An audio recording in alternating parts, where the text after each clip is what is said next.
Jesus had been crucified on Calvary, and then they prepared his body and brought him here to this place, the tomb of Joseph of Arimathea, and he was buried in this tomb. And then early on Sunday morning, early on the first day of the week, Mary came to the tomb, and she saw that the tomb was empty. And she came out and saw a man standing here, and she thought he was the gardener, for this was then and is now a garden. And she thought he was the gardener.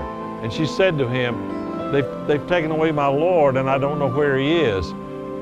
And Jesus looked at her and said one word, Mary. Mary Magdalene, the woman the scripture says out of whom Jesus had cast 7 devils.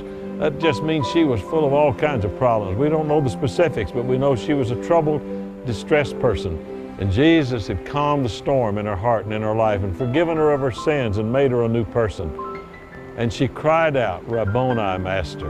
And Jesus said, now Mary, I want you to go tell my disciples that I'm alive. Isn't it fascinating, isn't it marvelous that Jesus took this woman who was such a disreputable person, discarded by society, but accepted by him, and he made her the first messenger of the resurrection.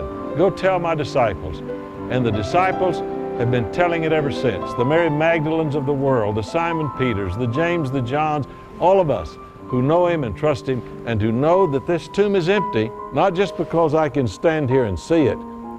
I know it's empty because my heart is full, and he has changed my life, and he will change your life.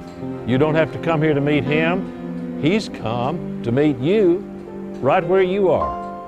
He is out of his tomb to walk into your life, to change your life.